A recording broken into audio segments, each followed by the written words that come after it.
This is Unsiloed, brought to you by Alumni FM, connecting people through stories. Welcome to Unsiloed. This is Greg LeBlanc, and I'm here today with Samuel Moyn, who is a professor of law and history at Yale University, also the author of a number of books, a couple of which I have with me, including The Last Utopia, Human Rights in History, Human Rights and the Uses of History, a couple other books on human rights, Christian human rights, a book called Not Enough, Human Rights in an Unequal World, and then some more recent books, Liberalism Against Itself, Cold War Intellectuals and the Making of Our Times, which is coming out soon. Another book called Humane, How the U.S. Abandoned Peace and Reinvented War. Welcome, Sam. Thanks for having me. Now, you're, I think, probably the leading historian of human rights, or at least of this concept or term, human rights. And one of the points that you make, which I found fascinating, is a more general point about how we tend to reinvent our histories, right? And how, we sometimes pretend like concepts which are relatively new are in fact ancient. And so you described the typical historian of human rights as like a church historian, right? Because the church historians would kind of look at everything that happened before Christianity as sort of, the origins of Christianity or prophesying Christianity. And then anything that is related to the progress of Christianity is seen as inevitable, and anything which is impeding it is seen as just a mere obstacle to be stepped over. And so we can talk a bit about sort of, why it is that we tend to do this, right? Reinvent our history. But, more importantly, I mean, this concept of human rights, where did it start? You talk there's a couple breaking points. You talk about the 1940s with the UN Declaration, but then I think you really hone in on kind of the 1970s as being sort of there's a discontinuity where the way in which we currently think about human rights was really kind of birthed. So, what is the relationship between these older concepts of natural rights, which we all think started in, around the time of the French and American revolutions, and this newer concept of human rights? So, it's so common that even in our own lives, we engage in what, since I published that book all those years ago, has been termed retconning, retroactive continuity. Um, Right. and, you've ended up someplace and somewhere and some person, and you kind of think it was always meant to be. And of course, you know, that's not true. A lot of accidents happen and you made big recent choices, then you want to see yourself as consistent. I think all of us do, even kind of at a collective level. So when it comes to human rights, I mean, there's no doubt that the kind of very abstract concept is old. No one could deny that. Even going back maybe to the Middle Ages. So maybe there was a theologian or two who said every human being has a right based on just being human. But my big theory was kind of that in the age of the American Revolution and the French Revolution, one based on natural rights language and the other one based on, something close to human rights language. Um, the agenda was different. Let's call that human rights 1.0. Like these were people who engaged in revolution. They were out for their own good locally. They they said, there are these abstract principles that justify what we're doing. Of course, the other side said they were terrorists, and tried to put them down. And so, what struck me is that this is different because these people are for their own good. They're building a state. They're using violence if push comes to shove, and that's just a world away from what many people, at least, have begun to mean by human rights. Let's call that human rights 2.0 more recently, which is more about people far away, states are the problem, not the solution, and we want to somehow discipline states. And then, we might support, a nonviolent revolution now and again, but we really think hope, is to be found in like naming and shaming and filing lawsuits and sending monies to NGOs. And it's just a different thing. So the concept could be the same, but there was some big system update. And I emphasized that I felt that happened in the 1970s. So not that long ago. Well, the title of your book, "The Last Utopia," I mean, it's a bit tongue in cheek because I think part of your argument is that the human rights, the way we understand it, I mean, it kind of lacks, right, something. It's missing some element that most other visions of the of a just world have, right? It's sort Right. of it's almost like an anti-utopia. It's based Yes. on morality rather than on some political project. Yeah. And so, I mean, can human rights serve as the foundation for some new type of utopian project? I mean, do we want to have a utopian project? I mean, I think part of the reason why it emerged is because these other utopian projects, as you argue, like communism and so forth, like nationalism, I mean, they were found wanting. They were found to have problems.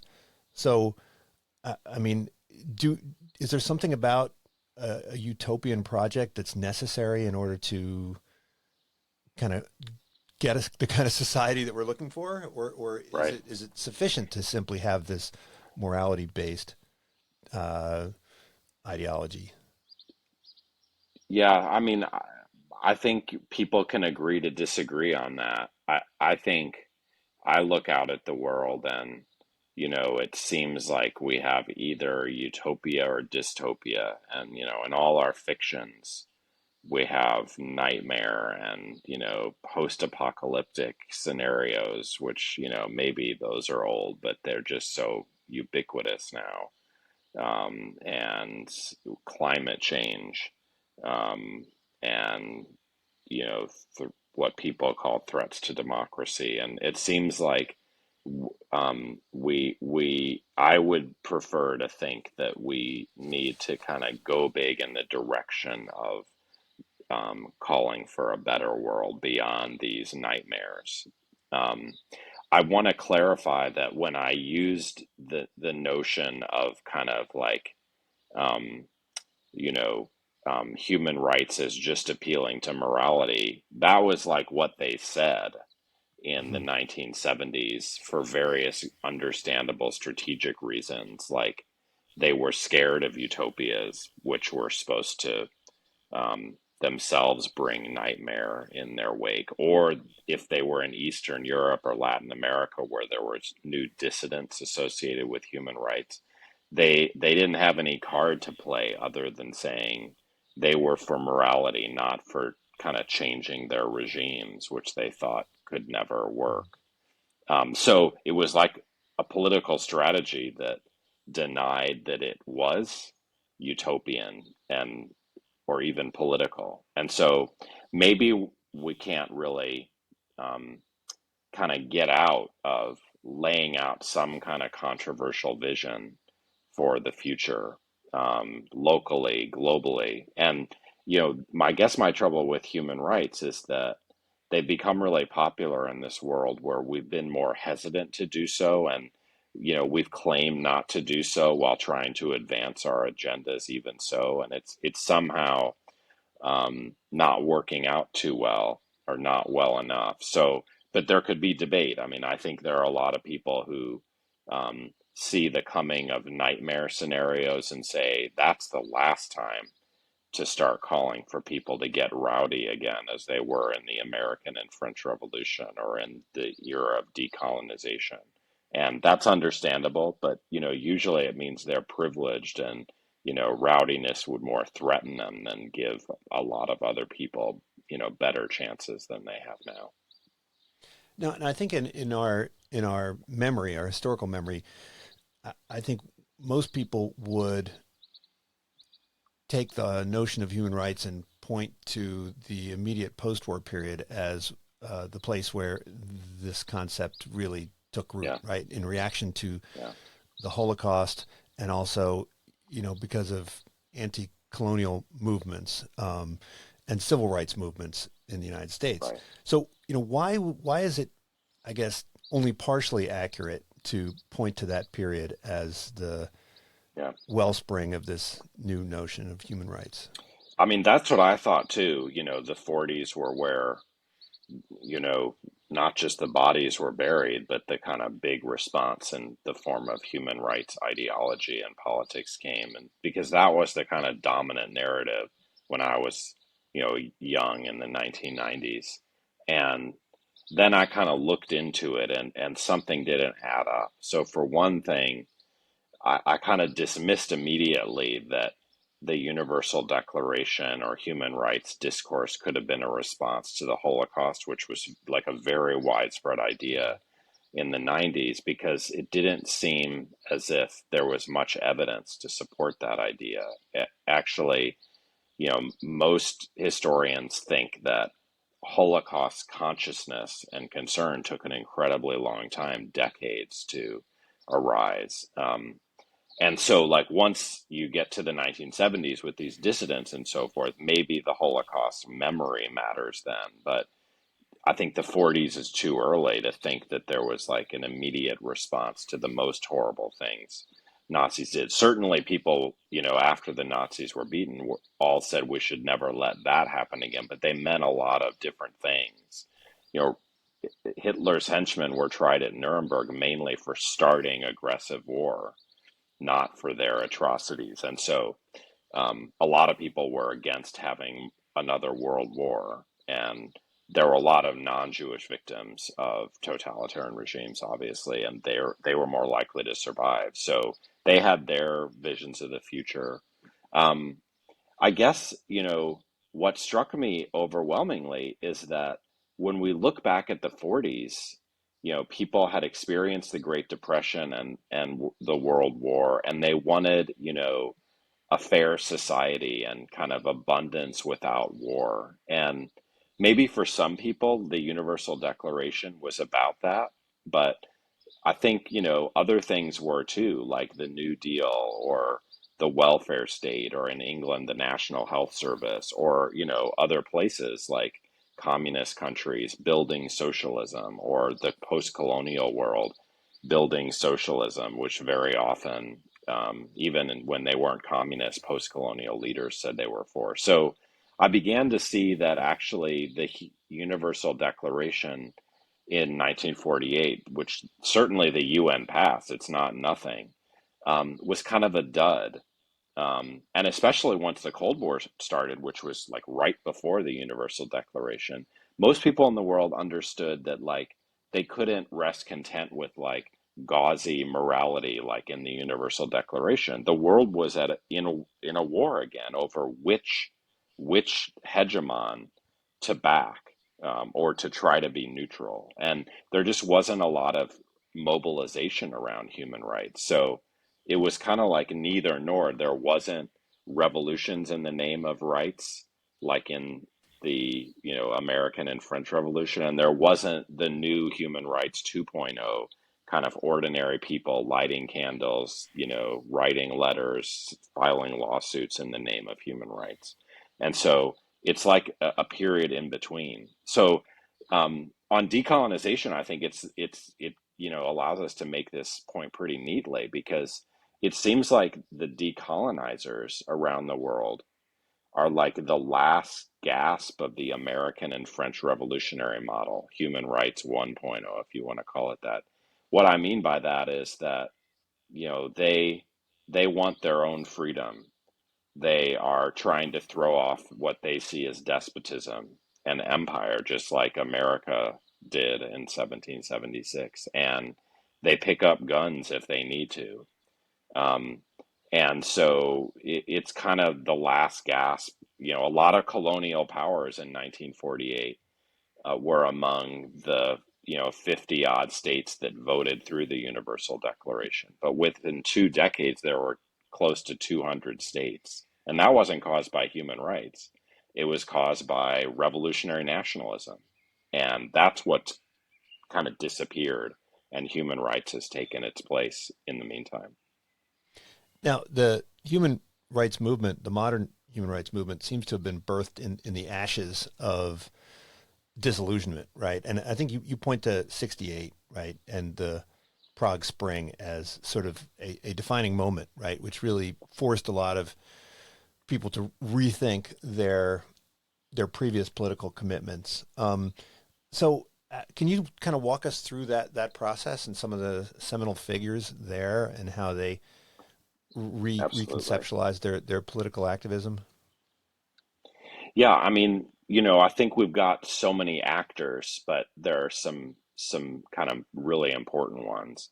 I'd go back slightly first because you have the founding of Amnesty International in the early 60s, but it doesn't become famous really until the 70s when the organization wins the Nobel Peace Prize in 1977. And yet, even in its origins, the founders sort of say that, well, we see people becoming disillusioned with all the post-war utopias. And the main founder named Peter Benenson, actually straight out says Amnesty International is for disillusioned socialists.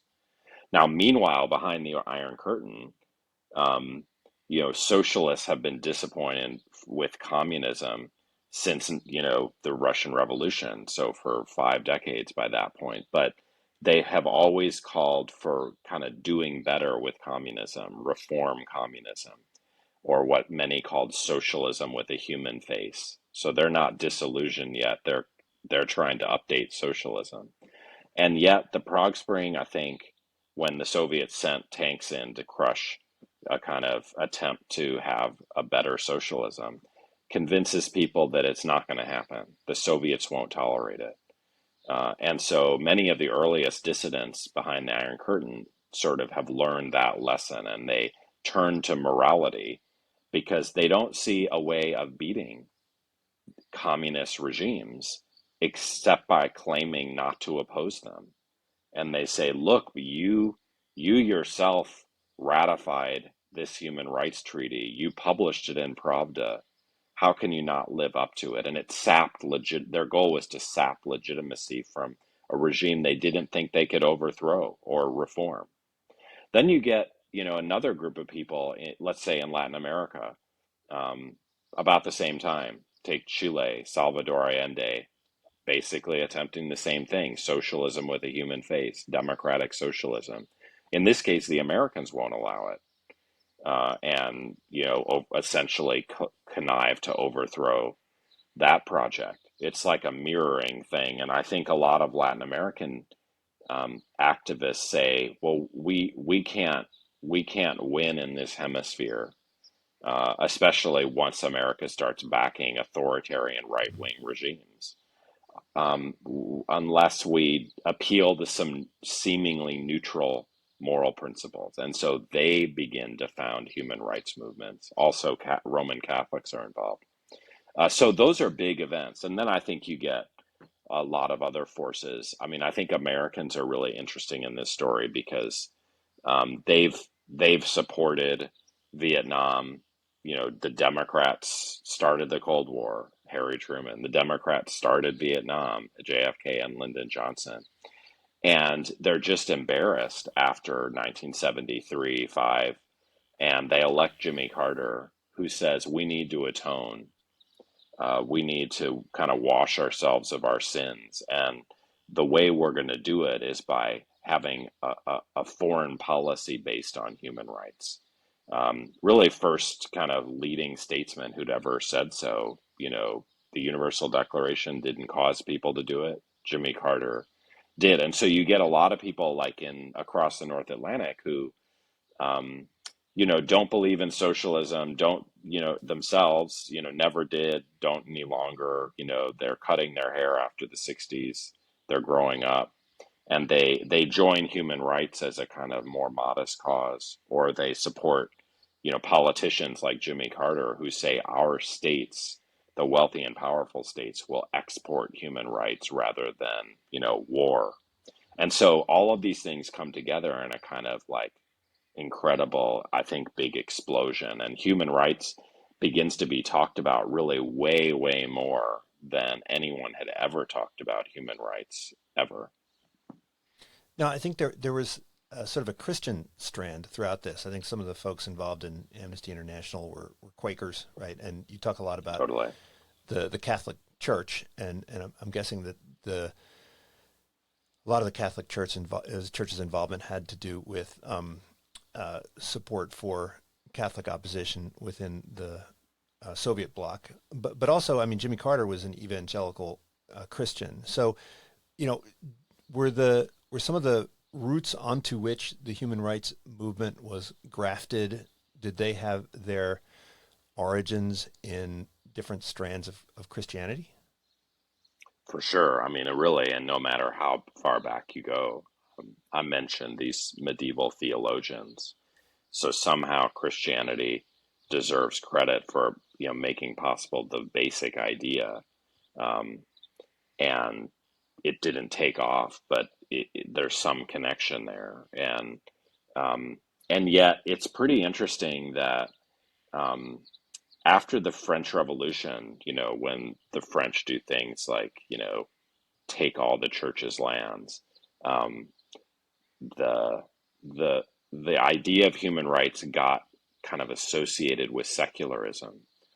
And in one of my books called Christian Human Rights, I look at how it was only in the 1940s, having kind of been burned by Christianity's um, kind of tactical connivance with the far right, that Christians, Protestant and Catholics begin to say, no, we believe in human rights against state power. And this is interesting because secularists at that time are still dreaming of socialism. Um, but it's Christians who say, no, we need to have these basic moral principles, and Christianity stands for them, which is like a big reversal, especially for Catholics, who'd responded to the French Revolution by saying, modernity is terrible, human rights are relativistic and immoral, and so forth. So that's some kind of big precedent. And then we get to the period you're asking about, which is really significant because um, human rights are kind of involve coalitions.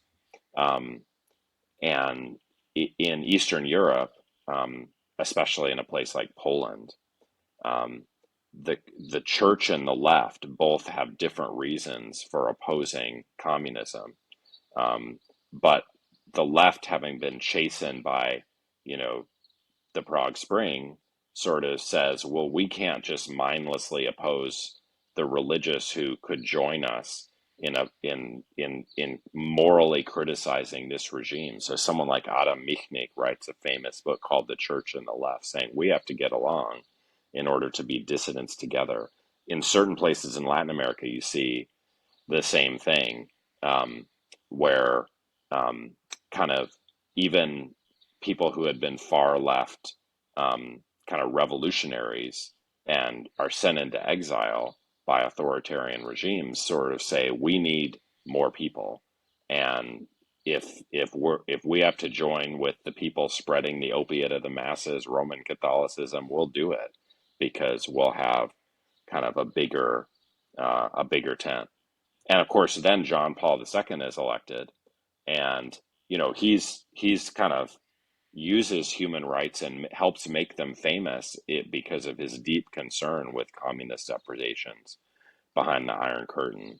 And I think that's an absolutely essential contribution too. So religion is really important all the way along. You mentioned Jimmy Carter's evangelical Christianity, and it's just hard to say, because we know many evangelicals, you know, don't aren't liberals, don't embrace global human rights, but Carter did, and there's some connection.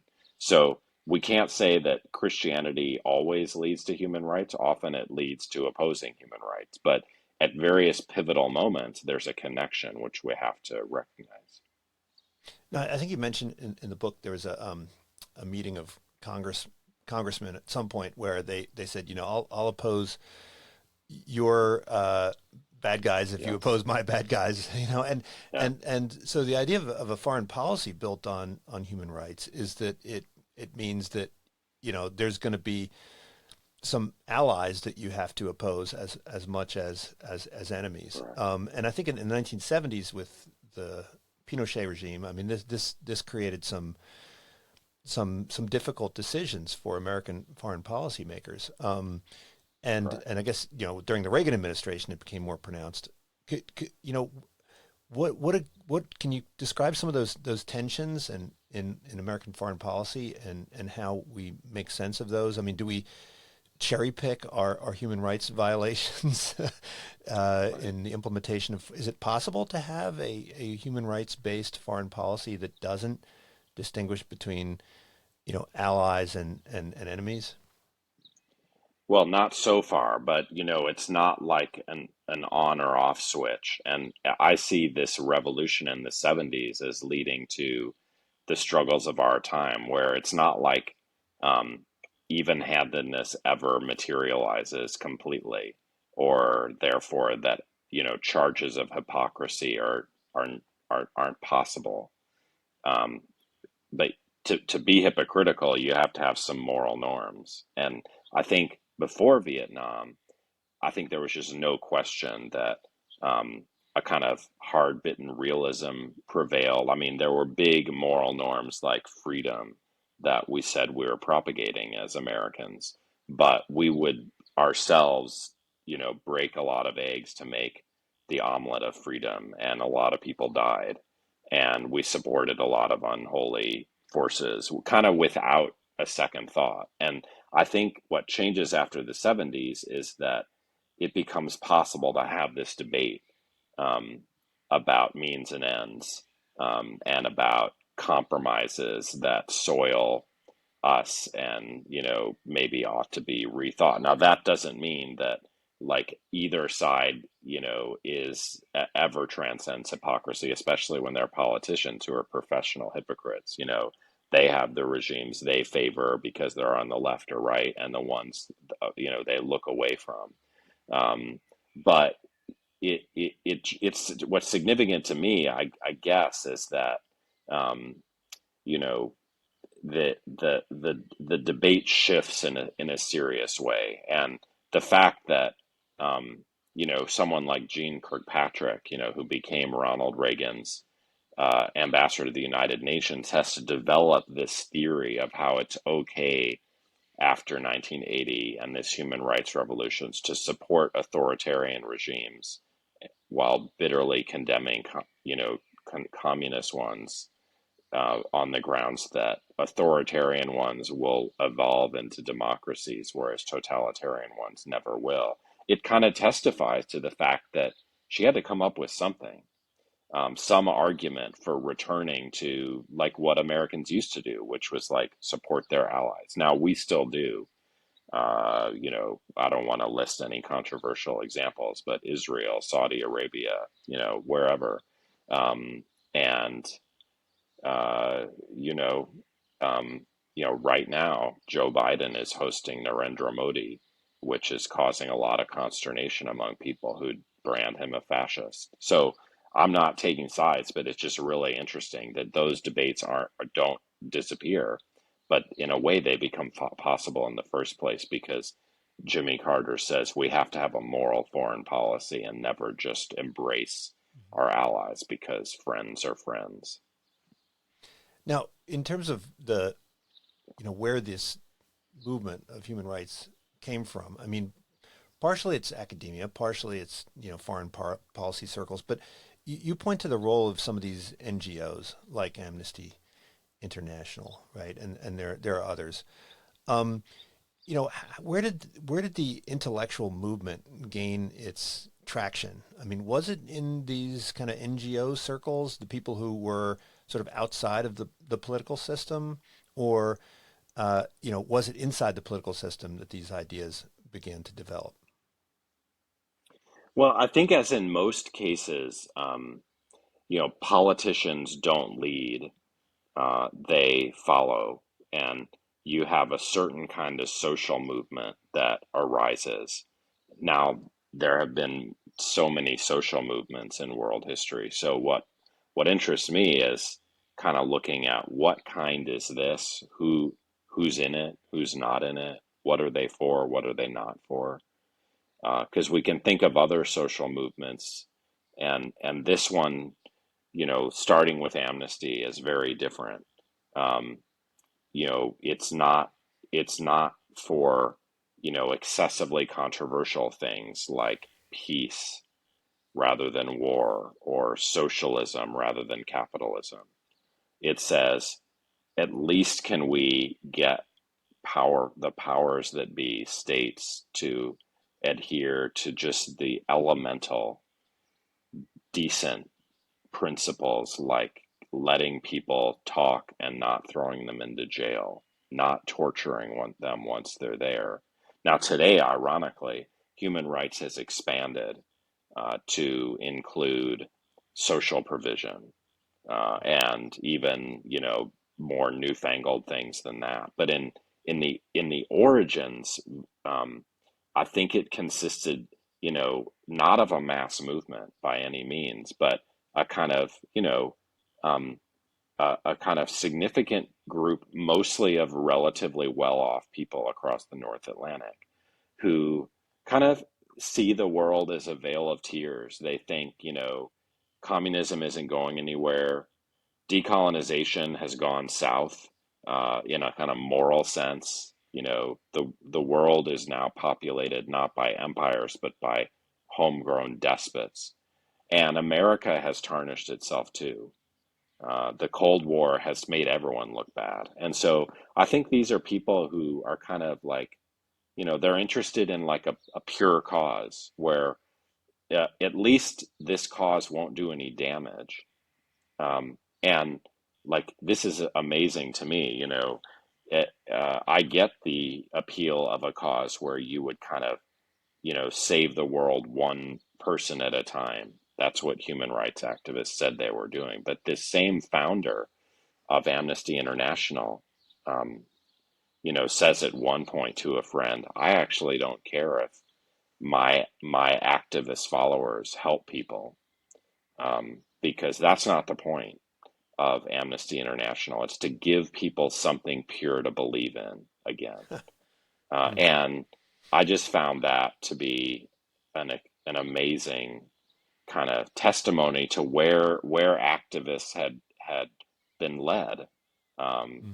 and it hadn't been like that before. It's not like that now with Black Lives Matter or you know frankly mobilized movements on the right. These are very different. So we have to get at what's distinctive about becoming a human rights activist and helping make human rights famous. Now, what I find interesting is how international law has kind of been transformed. International law, the way I always understood it, was about the relations between states, right? And treaties and dispute resolution and so forth. But, I think when most people think about international law now, they're thinking about International Court of Justice. They're thinking about, you know, going after bad actors and protecting minorities within countries and so forth. How Right. did this transformation take place? I mean, within the legal academy. Well, states began to um, like respond to this pressure from mobilized groups below and um, make new kinds of treaties. The point of treaties is to advance the interests of the states that sign and ratify them. And most of those treaties had involved like commerce or standard setting, like let's use the metric system, or in the middle of the 20th century, they were about peace, like the UN Charter. Let's not have another war. But at some point, it wasn't good enough to have states be able to do anything to their populations and get no check. And amazingly, they were led to make these treaties that weren't about advancing their own interests. Um, as states, they were about exposing them to kind of a look in from the rest of the world. to see how they were treating their own people. Now, let's be clear. I mean, when they ratified those treaties, very little followed, and that's why they did it. But it testifies to the kind of changing moral ambiance that they were forced even to lie. And of course, many unexpected things followed from these treaties. I think, the main answer would be that international lawyers are just people, and they were affected by these big moral changes in the 1960s and 70s. So, like most American lawyers had been for the Vietnam War in 1965 when it escalated. And by a decade or and a half later, they see the importance of having an international law that advances human rights. And so the whole profession changes. But I think the main, reason that is because, um, different places in the world it plays out differently, but a lot of people want states to obey these basic principles of decency in a way that they hadn't demanded before. And as a result, um, in the 90s, when I was young, you had a big pressure to, have tribunals that would kind of hold powerful people to account when they engage in atrocity. It's like the opposite of Nuremberg, although Hmm. these tribunals ultimately, our International Criminal Court, often claim the legacy of Nuremberg because these tribunals are not about peace, keeping war from happening or punishing warmongers if they start them. Rather, they're about atrocity, what happens within war. And I think the only explanation of that development or reversal can be that, like, what we demanded of the powerful change, or we, or at least, significant mobilized elites demanded of their governments, changed. Well, I mean, it seems to be sort of a pushback against sovereignty, though, right? So, I Yes. mean, the anti-colonial movements were all about, right, national sovereignty and freeing Yeah. the local governments from interference by the Yeah. imperial powers. But this seems to be something which is, in some ways a reassertion of that imperial power, isn't it? It is. I mean, I think, the real debate is how far you take that, because I think it's undeniable that human rights activism emerged in the global north, um, among, people who support, whose states engaged in imperial projects shortly before. Um, One reason is that maybe they were atoning, like Americans were after the Vietnam War, or wanted to have a clean conscience. But there's no doubt that the idea of human rights was a strike against not so much or only sovereignty as a general idea, but third world sovereignty. Hmm. Americans, you know, exiled tens of thousands of loyalists in 1776 when, the revolutionaries won against the English, and nobody set up the UN or, said that was a wrong thing according to international law. French Revolution got very bloody. No one founded human rights law. So it's only when these new peoples around the world achieved or seized sovereignty that there's these new demands for interfering with sovereignty. And that to me is shocking just because, again, Hitler didn't cause it. You know, the number of sovereign states quadruples after Hitler. Uh, and yet, in the 60s and 70s, I think, people demand that there be checks. Okay, it's important also to add, though, that, once you have these ideas, they're for all comers. And, there were a lot of kind of creative things and justifiable things that people in the global south could now do. So you could put it the other way by saying, for all those years, African Americans couldn't appeal to international law to contest, slavery or Jim Crow, but now citizens of third world states could. And so they were given a gift to be allowed, to mobilize against their own states, which was a, totally uplifting thing. So it's really just a new, in a sense, system.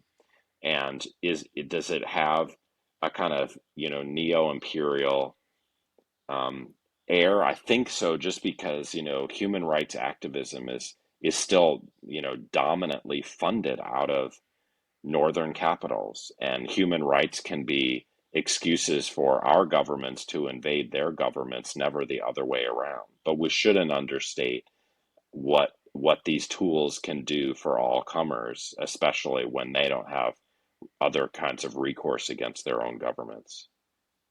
Now, and in the book, Liberalism Against Itself, right? I mean, you talk about these movements that are aimed at sort of putting checks on the state, right? And, I think it's hard to argue that that's a bad thing, but you can't argue that it's inadequate, right? So, what is missing in the kind of post-war liberalism that you think ought to be there to provide people with something maybe a little more aspirational? Yeah, so this book is about just a narrow set of people, intellectuals in America and England in the 1940s, little before and little after, and how they kind of rethink what liberalism should stand for. And as you say, they're minimalists. And they really say, we need to keep the state at bay. We now see the state can become fascistic or totalitarian. That's what we have to worry about. And the state can be cruel, and liberals should stand for keeping cruelty Mm-hmm. from mounting. Um, and I think, my concern about this is not that, of course, states don't make mistakes or cruelty is good or anything like that. It's that I'm wondering about the conditions for creating a good state, not just avoiding a bad one. And what if you have to create a good one in order to avoid a bad one? So if we stop the kind of clock in the 1940s, when these thinkers like Isaiah Berlin and Karl Popper were kind of rethinking liberalism, they really don't say much in favor of the new welfare states that are actually being built in their own countries.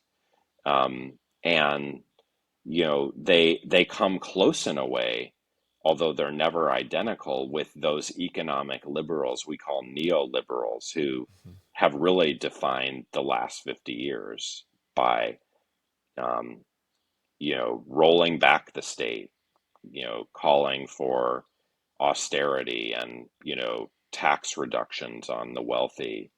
um, I mean, there are a lot of other aspects to the book, but the basic idea is like, why do we see so many people today, Donald Trump, et cetera, kind of seeming to um, oppose liberalism itself, big intellectuals calling for post-liberalism? Well, maybe, you know, I wonder, is it because liberals decided to shy away from big promises Mm-hmm. on the grounds that they were dangerous or totalitarian, in order to say, let's just stand for freedom against the state? So, what if we could get a liberalism that said freedom depends on the right kind of state that, helps create, free institutions and makes, life as a free person, actually attainable through education and opportunity. And I wonder if we've lost that as a result of this kind of Cold War liberalism that became dominant in the middle of the 20th century. Yeah, so it's sort of a anti-utopianism, right? That They're anti-utopian. Like before the human rights movement, these Cold War liberals really think utopia is a recipe for terror. And yeah. it's just people didn't, in a sense, get the memo for a while. But in our time, I think we've kind of imbibed Cold War liberalism as our Mhm. kind of second nature. Now, if you look at the kind of neoconservatives that were sort of the intellectual ammunition for the perpetual wars, right, that you talk Yeah. about in Humane. I mean, it seems like, they are sympathetic to the human rights Yeah. message, right? I mean, the justification for the invasion of Iraq was all about the promotion of civil rights, human rights, right, democracy, Yeah. and so forth. And yet, of course, this was devastating and led to, you know, perhaps hundreds of thousands of deaths. So how do we? I mean, how do we reconcile that? Is you in the book Humane? I think you're making the case that we're concerned with making our wars humane, but this means we don't spend enough time debating whether we should actually go to war or not, right? I mean, Right. does that mean that we're putting, we talked about socialism with a human face? It's just all like war with a human face, right? We Yeah. put a Yeah. nice humane Exactly. ribbon and a bow on the thing, and then it makes it more attractive or less troublesome to our consciences. That's the basic argument of that book, and it's you put it really well.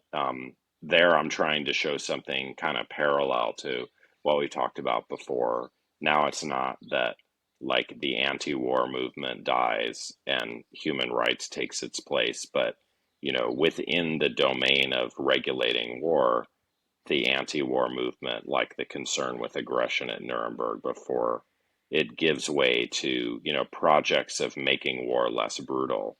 Sometimes the same actors are involved, like the main human rights organization in the United States, really globally called Human Rights Watch, which emerges in the middle of the 1970s. In the 1980s and 90s, commits, in addition to caring about free speech and torture and so forth, monitoring wars, international wars, including America's wars, for whether they are too brutal, according to this particular body of international law. And so it's I worry that um, that let get left a legacy for our time, with the war on terror far beyond the case of Iraq, which I'll get to in a second. Most of the debates about war in American public discourse have not been about whether to have it or continue it. They've been about whether there should be torture in the mix, whether there's too much torture, how people should be treated at Guantanamo or black sites, how many civilians is too many dying in drone strikes and other targeted killings. Now, I think things have changed slightly because, you know, um, presidents have had to get power by running against war. Barack Obama did, even Donald Trump did. Joe Biden definitely did, and withdrew from Afghanistan. Although, it's too soon to tell whether he's starting a new Cold War or following Trump and doing so against China. But the neocons are just a really interesting case across that whole period because they're generally very hostile to international law as a constraint on kind of America's duty to do good in the world as a kind of beneficent power. And when they get around to justifying that cause, they really think more in terms of democratic regimes, which they think they can support or build, even if it means starting with authoritarian regimes and kind of coaxing them. Um, than they care about human rights, which are, had generally got associated with liberals, and with people who, wanted to denounce authoritarian regimes, especially those that the United States supported. Whereas the neocons kind of said, um, we have to break some eggs to make an omelet ourselves, and if that means toppling some governments, if that means supporting authoritarians because the alternative is some left wing regime, we will do that. And if people have to die, that's part of the cost of promoting democracy and freedom. So I would say their lexicon is different, but you're totally right that in 2002-3, when the Iraq War is coming into view, George W. Bush says things that sound like claims about human rights. Saddam has rape rooms and torture chambers. And among the long other reasons we have to intervene, that's intolerable. And so you're right that, human rights kind of come in and out of neoconservatism, but I would just say it's probably was never kind of the main driver of the human rights revolution, which strikes me as a more liberal cause, mostly in the United States. Well, I remember in the Clinton administration, right?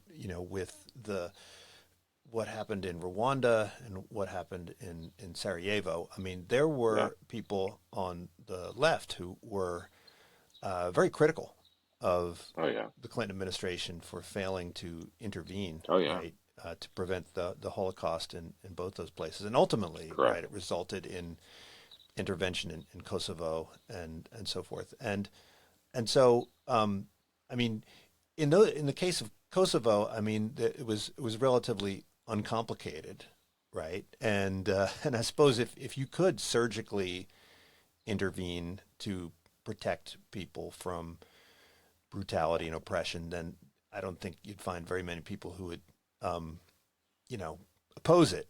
But the problem is it's Right. it's it's not so easy, right? To surgically Yeah. intervene like that. Is there Yeah. now, do you think, a general consensus on both sides of the political spectrum that if in fact it is relatively painless and costless, that the United States government, or in the UK or in France, there ought to be intervention? I mean, in France, the same conversation happened with Libya, and I think it was Right. BHL that was sort of at the forefront of Libyan Totally. intervention. Yeah, I wouldn't, I don't think so. I mean, I think that, the evolution of the left has been remarkable because many of the people, especially Europeans who supported humanitarian intervention in the 90s, had themselves been part of the, campaign against Vietnam and thought of themselves as pacifists and embraced, what was famously in the 90s called military humanism. And I remember that very well because I worked as a White House intern during the Kosovo campaign. And everyone did believe that like the human rights militarism was a progressive cause. I think, you know, in a series of stages, um, we've kind of gone back to the status quo ante. So there was always a kind of far right, very skeptical of these kinds of interventions. Is much more prominent now, I think, in American politics. But the left, I think, has regained some of its anti-war concern, and it's really as a result. Um, and part of seeing the world a little bit differently and America's role in it a little bit differently. I think above all, it's due to just, how these interventions have worked out. And we can debate Kosovo, which you're right was uncomplicated relative to some others that followed. But, you know, um, when we look ahead to Libya, you know, first a lot of people, as you said, worry that there were humanitarian rationales offered for Iraq, and that kind of retroactively suggested that Kosovo was not a perfect because it set up a pretext. Indeed, Vladimir Putin the other month when he invaded Ukraine cited Kosovo. If the West can do it, why not me? And then it wasn't just Iraq, but Libya, where there was a colorable case that there were some people who would die without intervention. But um, France and the United States basically took that as permission to engage in regime change, and I think everyone agrees made the situation much worse. So there's also been really interesting kind of um, retrospectives on Rwanda suggesting that even had there been will to intervene, there was not time to stop at least a large proportion of the 800,000 people cut to death by machete. So I think many people are in a different place because there just aren't the circumstances in which there can be a successful humanitarian intervention. We know that there's, a need to challenge sovereignty and challenge those who are going to put their own people to death, or situations in which some atrocity could occur, but no clear means of making the world a better place in opposing those things. And so, I mean, concepts like the responsibility to protect, which was a kind of rebrand of the notion of humanitarian intervention, I think have lost their legitimacy as a result of Libya, especially. There can be some, very surgical interventions, like Obama ordered the protection of the Yazidi people on when they were caught on this mountain, Sinjar, I think, and like they survived. And maybe there are some like very unique circumstances under which we can credibly say we know how to make the world better and not worse. But I think for a very long time, humanitarian intervention will be difficult to gain support for backing, mainly because, you know, I think statesmen across the North Atlantic, stateswomen now too, are seeing backlash at some of the choices that elites have made for military deployment generally. I mean, if Donald Trump's election had any meaning, that's part of it. So I wonder if we'll see more humanitarian intervention. I wouldn't predict it anytime soon. Well, back in the 18th century, you could imagine people, going out on the street and marching in favor of, right, rights of man, right? This was Yeah. an inspirational message that you could build an entire political movement on. Do you think that, I mean, human rights can serve as the basis for a more inspiring political vision, or is it simply there for catastrophe prevention, as Right. you say in the book? I mean, from what I can tell, human rights, you know, m- can mean a lot of different things to a lot of different people. So I wouldn't rule out that there could be some movement that says it's a human rights movement that sets the world on fire.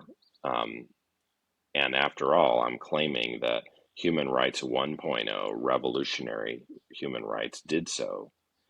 But if we take that for granted, um, then we have to ask, is the current version of the idea of human rights and the movement associated with it, um, going to have that same effect without being radically um, reimagined? And I think the answer is no. And especially if we care more than ever about kind of, distribution of the good things in life. Um, the movements that have made a big difference are things like trade unions and socialist parties. Um, neither of which, America has never really had socialist party. Um, maybe briefly in the early 20th century. But our trade unions, which were central to kind of at least what, Franklin Roosevelt brought and what the post World War II era was about, are, living in hard times, even as human rights organizations became very, prominent and influential. So, my sense is that it doesn't much matter what we call it, but I'm holding out for more transformative movements, and ones that are likely to be more divisive. And that makes me think that they're not going to be able to appeal as easily to ideas like human rights, which sound kind of as if everyone's supposed to already agree with them. But if we want to change the world, that's going to involve some enemies, taking out the aggressors, finding a way to contain them, targeting the rich if we think that's important, and they're going to fight back. So human rights, are they enough to kind of, recover from the associations the idea has had lately? I kind of doubt it, but you never know. Well, I want to end where we started.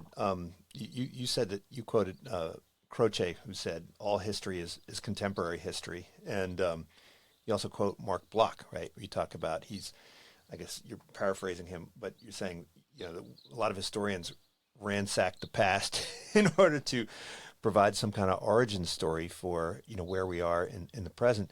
There's been a lot of controversy over what's called presentism, right? I mean, Right. the head of the American Historical Association wrote an essay about this. Yep. What do you consider your job? I mean, as an historian, I mean, you're certainly engaged in the current world, and you have Yeah. strong positions on the current world and current politics. But what is the job of the historian? Is the job of the historian to impart help move things forward in the present, or is it to kind of correct misunderstandings about the past, or both? No, it's a fantastic question, and there are so many interesting arguments that continue around this problem of the historian's professional role or public role, and I think we can set aside what the AHA president said, just because I think when he rejected presentism, I think part of it had to do with a good faith concern with just studying the recent times as someone who studied the early modern period. Um, but I think he also channeled some of the, you know, inherited sense that most historians get when they start, that they should, in a sense, pose as authoritative and neutral. Um, and I think there he probably went wrong, just because, as far as I can see, lying is bad, making stuff up is bad, but there's no, true truth about the past. There are only different ways to present it. I think historians can play a really powerful and useful role in sort of challenging dominant narratives, especially when they leave a lot out. And I've tried to do that in my work, not because I know what we should do, but because I wanted to kind of disrupt a consensus that has been earned through historical myth. And once that kind of myth is cleared away or less distortion, it's rarely lies. It would be a lot easier if we could just say, our enemies are lying. But, you know, it's clear that history is a war in politics, and there's no way to free history from politics, although hopefully we can have some conventions that keep our stories, at least from just outright propaganda. Um, and so it's a complex question you ask, and my answer has to be complex. But essentially, I think historians are people too, just like international lawyers, I said before. So that means they're citizens, they're humans, they have a dog in the fight. And we should always recognize that and kind of make use of it as historians and readers of history. Well, I think it was Hobsbawm who coined the phrase, what the invention of tradition, right? Was Yeah, that yeah. Hobsbawm? I think it was. And He and and so another man, Terence Ranger, who kind of edited a collection about how across the world people have made up traditions to support kind of pretty recent things. and part of I think what you're trying to show in your books is that we do this all the time, right? Yeah, With yeah, we look for we try to go back and reconstruct the past to show this narrative that where we are today is inevitable. Why do you suppose we need that? I mean, what's wrong with just saying, hey, this yeah, is a break from the past. This is yeah. new. I think it's a great question, and I kind of go back to existentialism, which is that freedom is very hard to see ourselves as exercising. It'd be much better if someone solved our problems uh, beforehand. And so, even though we can't shirk responsibility for making our own choices, we like to pretend that someone kind of nudged us in the right direction and that history guided us. And in that way, history can be an easy surrogate for the idea that, like, there's a divine out there to tell us what to do, or dad, giving us advice. And so maybe, it's, I've tried to think about history as kind of in a different way, trying to make us see that we actually have to not just make our own choices, but embrace that we're responsible for them and we can go other ways. And then a lot depends on, what stakes we see in creating our future rather than just inheriting something that somebody allegedly decided a long time ago. Right. Well, Sam, thanks so much for joining me. The books we've got The Last Utopia, Human Rights and the Uses of History, Humane, How the U.S. Abandoned Peace and Reinvented War, and the new book coming out, Liberalism Against Itself. Hope to talk again soon. This is Unsiloed, brought to you by Alumni FM, connecting people through stories.